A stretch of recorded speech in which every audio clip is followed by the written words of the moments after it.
Brazilian history doesn't really begin with the proclamation of independence, and neither really with the founding of the land by Pedro Álvares de Cabral, when him and the first Portuguese ships arrived at the shores. It actually begins way back when, almost 1,000 years ago, with the founding of Portugal itself by the Portuguese kingdom Afonso Henrique.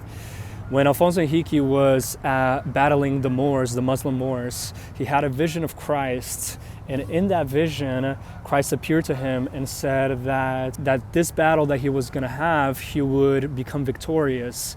And when he became victorious, he should be the founder of Portugal. There would be a prophecy that would occur that through his people and through the Portuguese language would be the foundation and the preparation for an unseen kingdom, which is the Fifth Empire. To explain this better, let's go back to the founding myth of Portugal itself. Brazil begins as a thought, as an ideal, the realization of the initial vision of Portugal, the vision which was had in the Battle of Ourique. Brazil didn't begin with Dom Pedro I, which is the first king of Brazil, proclaiming independence from the Portuguese.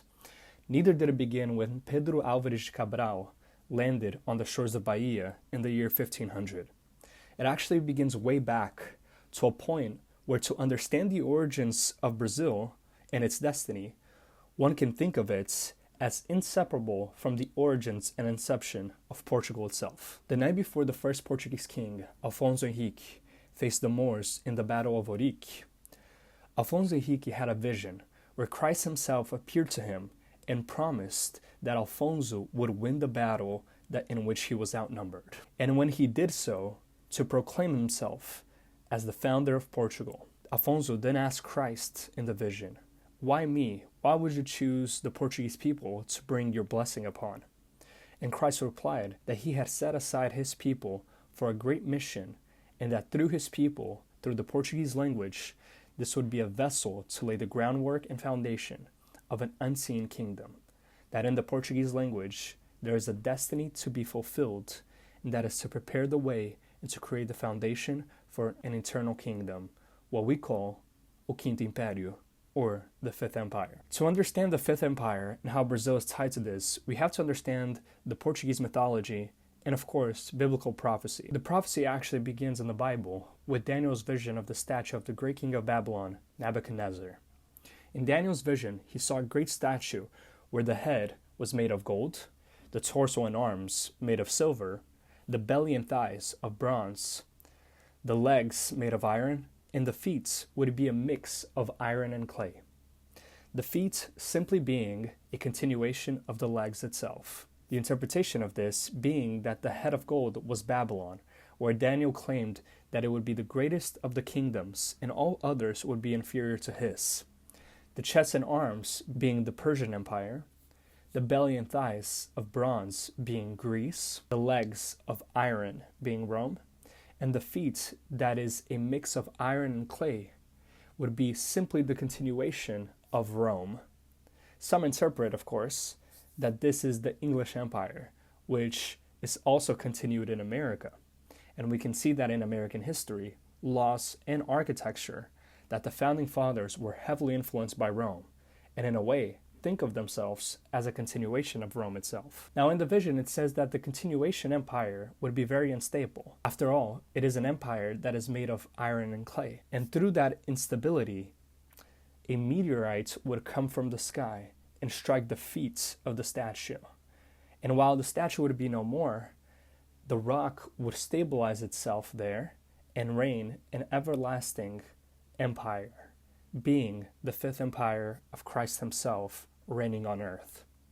I personally see this as an empire of consciousness, the second coming of Christ being the heightened awareness where heaven is on earth through the elevation of people's consciousness. To come back to how this is tied back to Portugal and Brazil, in the vision of the Ourique, where the first Portuguese king had seen Christ, Christ told him that he had set the Portuguese people aside to proclaim the good news to all nations and tribes of the world, even those uncontacted, and that Christ would extend his blessing until the 16th generation from Alfonso Henriques to his last legitimate heir, King Sebastian. In a way, Portugal is the birth of the idea the initial flame of destiny, and Brazil is the realization of that idea, the groundwork in which the great work would cement itself to make way for the everlasting unseen kingdom. What differentiates the Portuguese language, aside from every other language, is that in our language lies a destiny. And that destiny is the word itself, a heightened awareness of life and of consciousness, a destiny that is not by blood or a specific heritage, but by a way of thinking, a universalism that is found within the Portuguese language in Brazil itself. It is us in Brazil, the Brazilian people, we are the realization of that initial seed, of that initial prophecy that was foretold really through the founding of Portugal.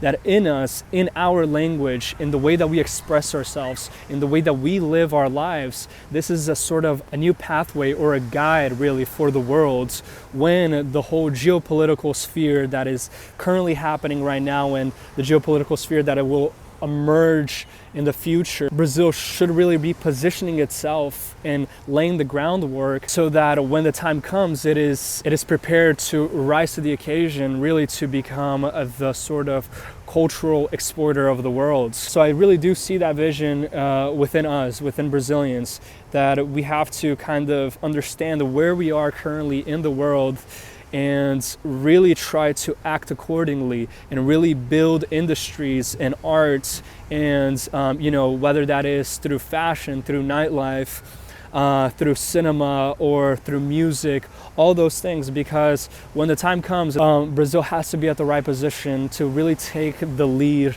as a world superpower and exporter of culture. Now, why do I believe that Brazil will become that and maybe not, let's say, China or Russia, especially since China is much richer than Brazil is, has a lot more industry, and Russia as well has an incredible military capacity, or maybe even, let's say, South Korea, right?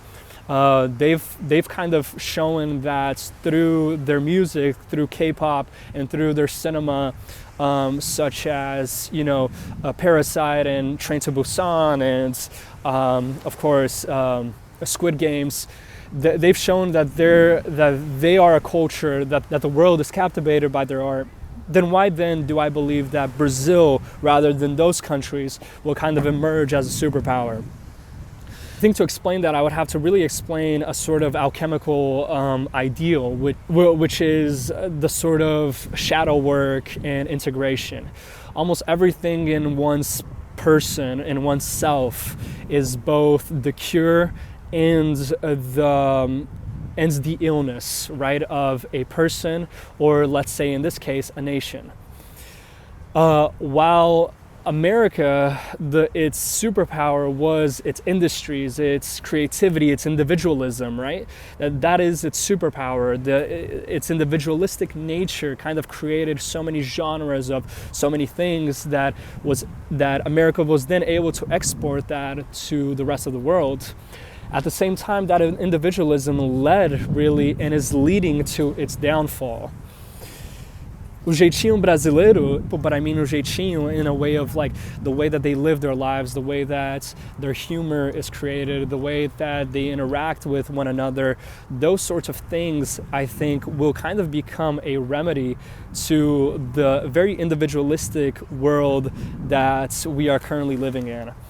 And with all the wars that are kind of going on, when the kind of dust is settled and a sort of new power, a new superpower has to emerge, I really do see that this jeitinho brasileiro, or the warmth of Brazilian society and culture, will kind of take a hold and become really a light for the rest of the world. So that's really why I see that Brazil has the biggest potential in becoming, I think, the world's next superpower. And I know that is a joke within Brazil and Brazilians, that it is always a country of the future, but I think that Brazilians can no longer kind of see that as a sort of joke, and they have to now start actually building that country of the future currently right now, so that when the time comes, position themselves to be at the right time to become really a leading superpower in the world. I really do believe that throughout the wars in the Middle East, throughout the fall of Europe, and really kind of the death that America is experiencing right now, I think that there will be another superpower that will emerge, and that superpower will be in the South or in the tropics. Once all the sort of historical and geopolitical things happen in the near future, I want Brazil to be at a stage where it can rise to the occasion to become the sort of superpower, cultural superpower that I believe it has always meant to be.